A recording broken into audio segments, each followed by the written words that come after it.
First off, I totally understand the frustration. I totally understand the questioning of Brian Johnson staying with the Philadelphia Eagles. What I don't understand is the questioning of him getting interviews for head coaching jobs. I want to talk about some things that I think are a little bit confused as far as some stuff goes with Brian Johnson, including the Rooney Rule, including why he's getting head coaching offers, and why the Philadelphia Eagles might be smart to keep him. So let's talk about it. You want Philly Philly? Yeah, let's do it. Let's do it. Yeah, let's do it. Let's do it. The Philadelphia Eagles, let's do it. Let's do it. Brian Johnson, man. Brian Johnson. I feel like he's a taboo word right now in Philadelphia. I know a lot of people are upset. A lot of people are hoping that we get somebody new in the building, which it doesn't look like we will at offensive coordinator, but that's not important right now. What I want to talk about is what has happened so far. Now, I've seen a lot of people talking about the Rooney Rule and saying, oh, he's only getting interviews because of the Rooney Rule. So we're going to talk about that. And I'm also going to kind of tell you what I think a lot of NFL teams are thinking by interviewing Brian Johnson. Now, before we get into all that, be sure to hit that like, hit that subscribe, join the family. We're on the road to 1 million, quadrillion, bajillion, fulfillion, zazillion.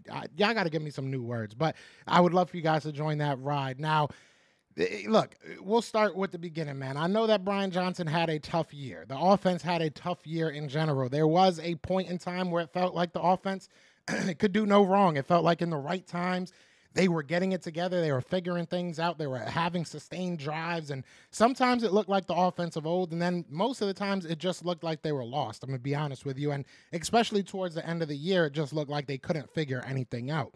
And I understand that might frustrate some people. I understand. I get it. I get everything. All right. So before I get into all this, I don't want y'all to be, oh, Joe, you're an apologist for him, which I hate that word. But at the end of the day, I want to start with the Rooney Rule. Okay. Because a lot of people, I think, are misunderstanding what the Rooney Rule is. So I'm going to bring up one of the actual rules because this is probably the most important rule to the Rooney Rule, okay? A lot of people are over here like, oh, they're only interviewing Brian Johnson because of the Rooney Rule. Both of his interviews have been virtual interviews. You cannot have in-person interviews as of yet.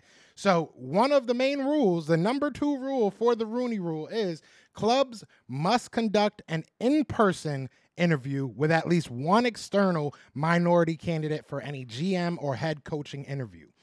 Biggest part of that, in-person interview. None of these interviews that he's had so far count towards the Rooney Rule, okay? So teams really want to talk to Brian Johnson. And why do they want to talk to Brian Johnson? Why do they want a offensive coordinator that just saw his team have one of the biggest collapses in the NFL's history and definitely in the franchise's history? Let's answer that question. I've said it before. The Philadelphia, we'll start with just Philadelphia, okay?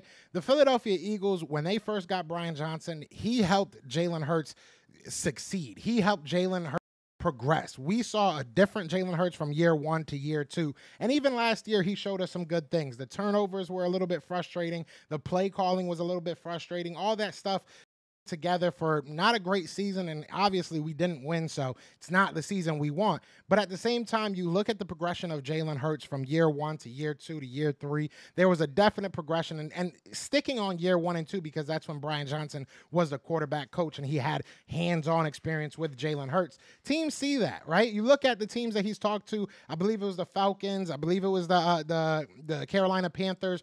Both of those teams have very young quarterbacks, right? You look at the Panthers. They got Bryce Young. They got over in Atlanta, they have, what's Holmes' name? I don't even remember his name. He's kind of trash.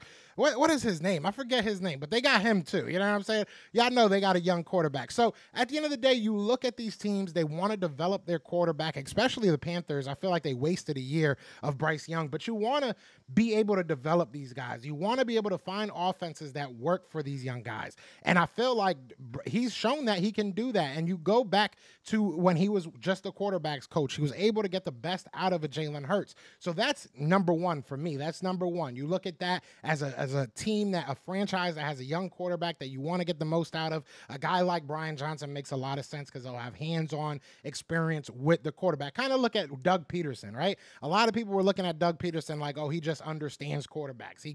He knows how to get the most out of these quarterbacks. And he went to Jacksonville and got a young quarterback in Trevor Lawrence that he's been able to make look okay, right? He hasn't looked amazing, but he's looked good. So that's, I think, the mentality when it goes to as far as his time in Philadelphia. Now, his time outside of Philadelphia is probably even more of a, wow, I want this type factor, right? I couldn't think of a better way of putting it. But when he was with Florida, that boy did his damn thing. Mississippi, he did his damn thing. He got Dak Prescott drafted, and we all see how trash Dak Prescott is. So, I mean, if you got Dak Prescott drafted, kudos to you. But you look at his time in Florida from 2018 to 2020, Johnson enjoyed a highly, and this is from his bio from the Philadelphia Eagles website, so you guys can go look it up as well. But from 2018 to 2020, Johnson enjoyed a highly successful 3-year stint at Florida. As the offensive coordinator, Johnson led the Gators to the most prolific passing offense at 387.6 yards per game in the FBS. That's the full, that's the whole country. That's the whole NCAA. Also, my bad, I lost where I was. While ranking 7th in total offense at 509.8 yards per game and 8th in scoring offense at 39.8 points per game. I've said this before, okay? I've said this before in private. I'll say it now in public. Teams do not want Philadelphia Brian Johnson, okay? Teams do not want necessarily Philadelphia Eagles offensive coordinator Brian Johnson. They want Florida.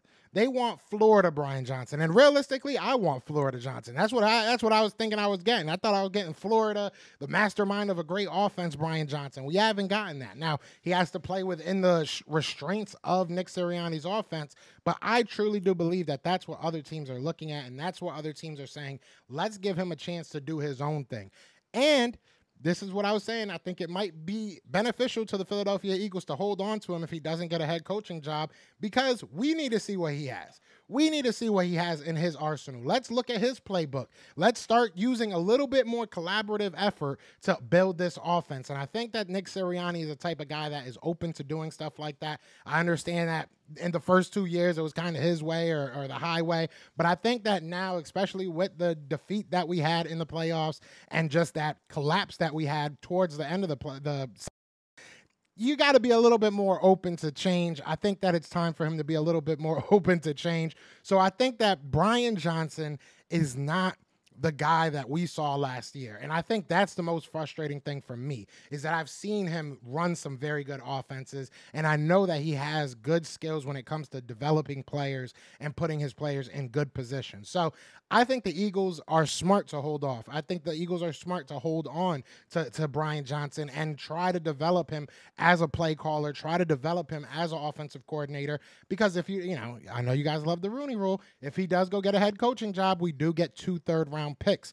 but they have to be in-person interviews for them to count for the Rooney Rule. So I just wanted to get this out because I've seen a lot of misinformation about this, and realistically, I think it's, how do I say this correctly? It's giving a little racist vibes when y'all be talking about, oh, it's only because of the Rooney Rule. Like, I mean, this kid is not an idiot. This kid, he's a young guy. I think he's like 37, right? He's a young guy. And he knows football, man. He knows the offense. He knows football. He knows how to scheme things up. We just didn't give him the leash to do it. So shout out to Brian Johnson. Look, I've said this before. I'll say it again. All you can do right now as an Eagles fan is have faith. All right, I said it on Twitter because nobody believes me on Twitter anyway, so I wasn't going to put it out there. But I've told Joey Shakes, y'all can ask Joey Shakes, I told him this is what was going to happen. I told him 2 days ago before anything got announced. So it is what it is. We'll see what happens. I have faith. I'm going to keep having faith. It's fly, Eagles fly till I die. I'm not going to switch up now, and neither should you. But last thing I want to talk about is obviously I will be out at the Senior Bowl, you guys. I will be at the Senior Bowl. I'll be at the draft. I'll be at the Combine. So I can only do stuff like that that because of your guys' support, realistically. I mean, from supporting the channel to, you know, the GoFundMe last year, you guys helped out so much, getting me out to the draft for my first time and the combine. So we're doing it again. We're doing the GoFundMe again. There will be a link in the description, a link in the chat, and obviously you can donate to either my Cash App, my Venmo, my PayPal, wherever you want to donate. Sure, if you want to send a little birthday card in the mail with $20 in it, I'd take it right now. But if you can't and you don't want to, it's totally fine as well. Just wanted to put this out there that there is a way to support beyond just watching the video. But if you hit that like, you hit that subscribe, that's a lot of support right there. So I appreciate you. But other than that, y'all know what it is. Y'all know what it's going to be, man. It's Fly Eagles Fly. And we're out here. Peace! Everywhere. This is for Yeah. you. Fly Eagles flying on the team. Touchdown. Time to get Jalen this ring. You don't really want to start a thing. This a bird game nation, baby. It's a Philly thing.